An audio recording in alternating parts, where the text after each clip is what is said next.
Welcome back, comers and newcomers. Eric here. In this video, I am simply going to be installing the dual alpha case feeder for the Dillon 550C. Now, a lot of people can opt to buy the electronic case feeder that Dillon makes for the 550C. But it's a lot more expensive. It's about $450, and I believe doesn't have as many caliber options as this one here. So this one is a self-actuated case feeder, so you don't have to be doing much except rotate the tubes in the top once the tubes get filled. Get empty. So this was a great option for me because I'm gonna be doing a few calibers from this press, the 550. So here I am removing the primer assembly because, forgive my arm here in the way, the press was set up originally with 45 long cold. So it was large primers. So I wanted to install the case feeder, but first I had to remove the different components to be able to do small primers.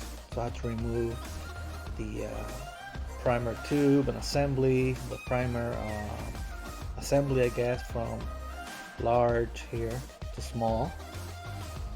So that took a bit. So what I'm gonna do here in this part is go step by step in trying to do that. Now, whenever you disassemble a press, I think it's always a good idea to give it a wipe. It's always good, in my opinion, to work with a clean and lubricated press. So yeah, I mean, if you're taking it apart, might as well give it a once over. So as part of the installation instructions for the 550 mini case feeder from Double Alpha, it says that you have to remove this bottom plate in order to remove a feeder plate that's on the bottom. So this is what I'm doing here, and I'm going to be removing the screws, the spring, and the ball detent, and yeah, so I'll leave you with that, and then I'll be back.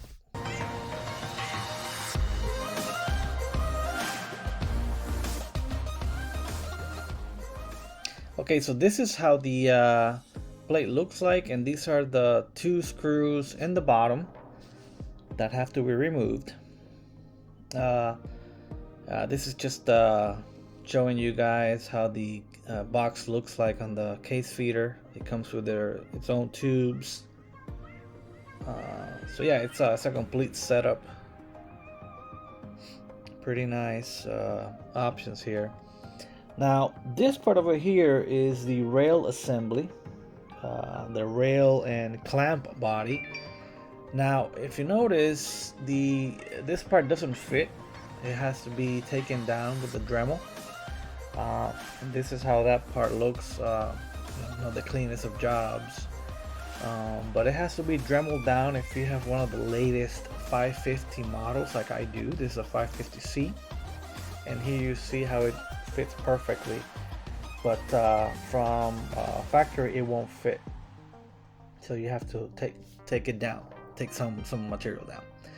Okay, so going back to the feed track, I'm just showing here how to remove the screws.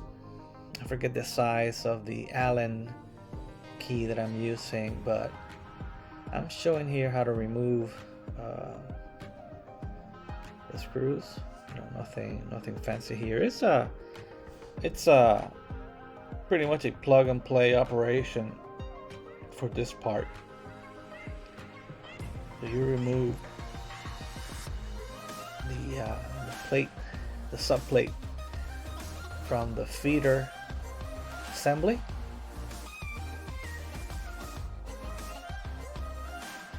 And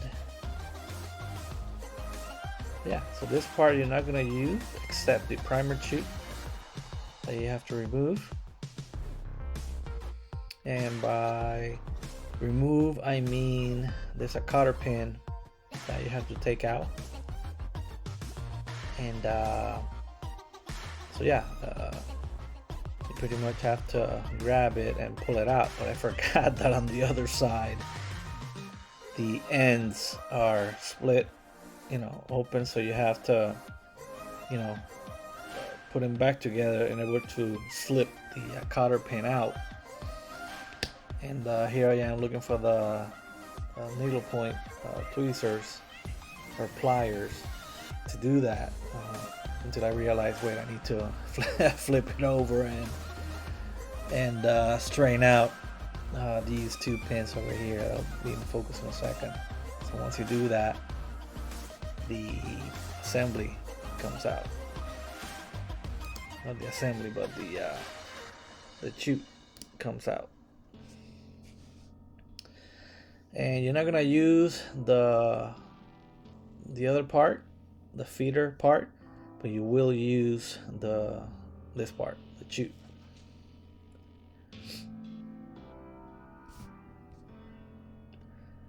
Now putting it back together is a matter of attaching the primer tube to the new feed track that comes with the kit. And again, like I said, plug and play. You put the subplate on the new part, and you screw them back down. And I'll be back in a second.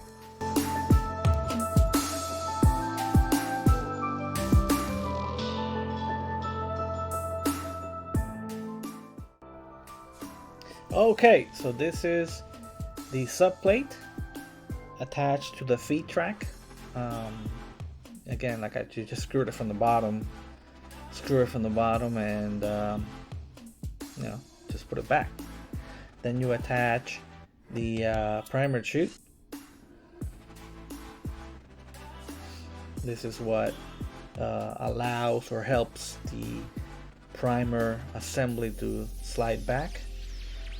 And it also opens up and lets the spent primer fall through.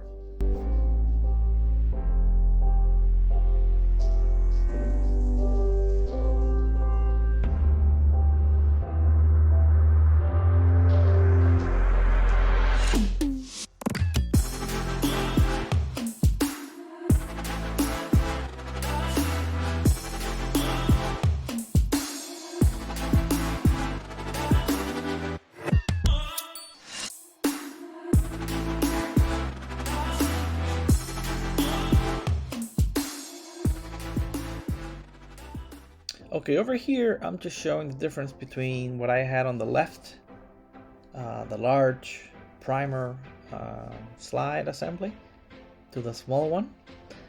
And I am here reinstalling the system with the small primer slide.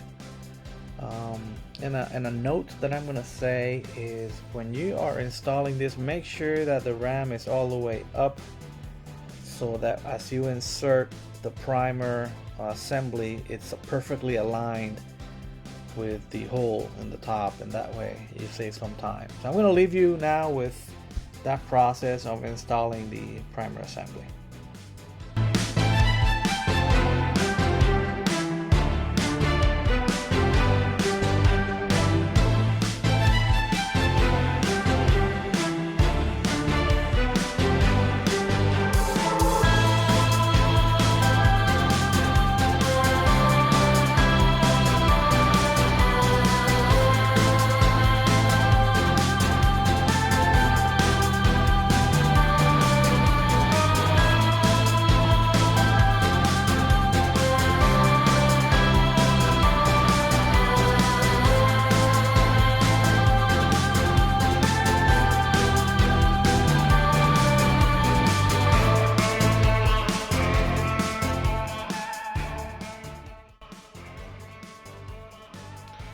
Okay, so now I'm grabbing the rail and clamp body, and I'm pretty much inserting it onto the press.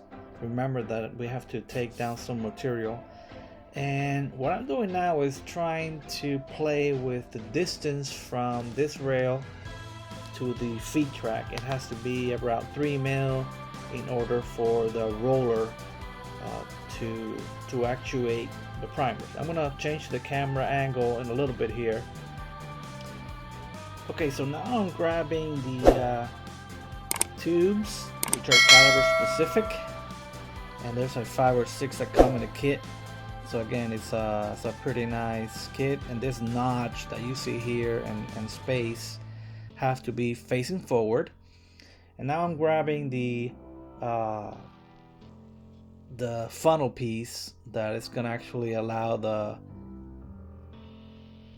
cases to fall through perfectly, and I'm putting it together. Okay, so here I've got the UniqueTek brass tip, and I'm putting it inside the primer body. This is the primer tube that I'm putting in, trying to make sure that it's all lined up before I screw down the knurled piece. Now before that, I have to grab the cable mount bracket that has the cable and the magazine holder and install it. This is the assembly, and this is what goes down the primer tube.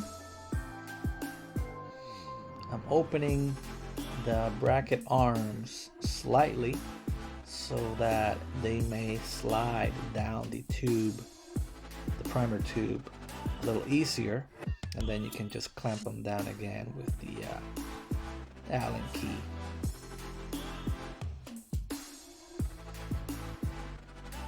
So I'm sliding it down here, and I'm gonna adjust the camera angle here in a few seconds so that you can see what I'm doing. But yeah, I mean, you slide it down, and it took me a bit to figure out the angle, because this piece has to be aligned with the magazine, or have to be inserted down the magazine, the primer tube, but it also has to be inserted into the steel support rod, which is that rod that you see there, onto that slot that you see right there. So in order for it to feed, you have to like make sure that it goes on both. So I did that. I didn't show, and my bad, but here I just fed some 9mm brass, and you can see here how they are being perfectly dropped. And yeah, it's a perfect solution for your 550C. Thanks for watching, and I will see you on the next one.